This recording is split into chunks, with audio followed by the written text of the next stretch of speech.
आपकी ज़रूरत। एक व्यक्ति था, उसके गुरु एक सन्यासी थे। वह व्यक्ति दुनियादारी से ऊब सा गया था। वह अपने गुरु की तरह ही दुनियादारी छोड़कर सन्यासी बनना चाहता था। उसने अपने परिवार को यह बात बताई तो सभी ने मना कर दिया, यह कहते हुए कि हम सब आपसे बहुत प्यार करते हैं।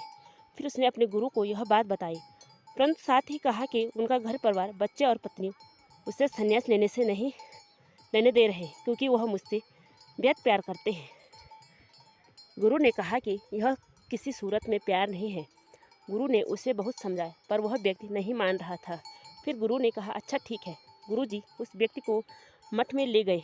इसके बाद गुरु ने उसे योग विद्या सिखाई, जिससे वह अपनी सांसें रोककर मुर्दे जैसी अवस्था में घंटों तक रह सकता था। यह सब सिखाने के बाद गुरु ने उसे एक योजना बताई और उसे घर भेज दिया। दूसरे दिन वह व्यक्ति अपने घर पर मुर्दा पाया गया। परिवार के सारे लोग इकट्ठे हो गए। सभी रो रहे थे, विलाप कर रहे थे। वही उसकी पत्नी उस सबसे ज़्यादा दुखी हो रही थी। पूरे घर में कोहराम मच गया था। सभी की आंखें नम हो गई थी। वह व्यक्ति मुर्दा अवस्था में था, मगर योग अभ्यास से आसपास के माहौल को महसूस कर सकता था और सुन सकता था। उसे बड़ा सुकून मिला कि उसका परिवार उसे कितना प्यार करते हैं। अंततः उसने संन्यास का इरादा त्यागने का फैसला कर लिया। कुछ ही देर बाद उस व्यक्ति के गुरु वहां पहुंचे। गुरु ने सभी को शांत किया और अपने शिष्य के पड़े शव को देखा। कुछ देर तक शव को देखने के बाद उसके परिवार वालों को कहा कि इस शव में जान फूंका जा सकता है। इस व्यक्ति को मैं अपनी विद्या से जिंदा कर सकता हूँ। यह बात सुनकर घर के सभी लोग बहुत खुश हो गए। सभी को एक उम्मीद की किरण नजर आ रही थी। फिर सभी ने उस सन्यासी से कहा, तो आप यह काम जल्द से जल्द करिए। इस पर उस सन्यासी ने कहा, एक समस्या है। इस कार्य के लिए परिवार के किसी अन्य सदस्य को अपने प्राण त्यागना होगा। यह सुनकर सभी लोगों की सांसें रुकी की रुकी रह गई। सभी ने एक दूसरे को देखा। सन्यासी ने परिवार के सभी सदस्य से एक एक कर पूछा, पर किसी ने भी हाँ नहीं कहा। सभी ने अपनी जान की ज़रूरत बताई और अपनी जिम्मेदारी।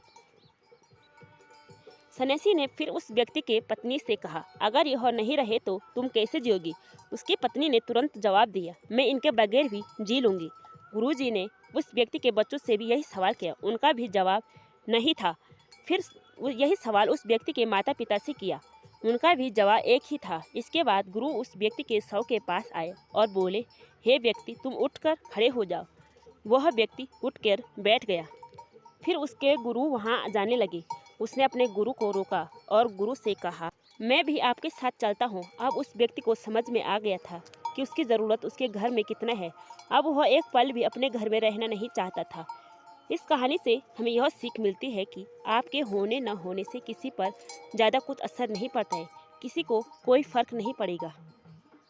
दोस्तों, कहानी कैसी लगी कमेंट बॉक्स में कमेंट करके ज़रूर बताना और चैनल को लाइक, सब्सक्राइब एंड शेयर कीजिएगा। धन्यवाद। मिलते हैं नए दिन के साथ, नई शुरुआत के साथ। तब तक के लिए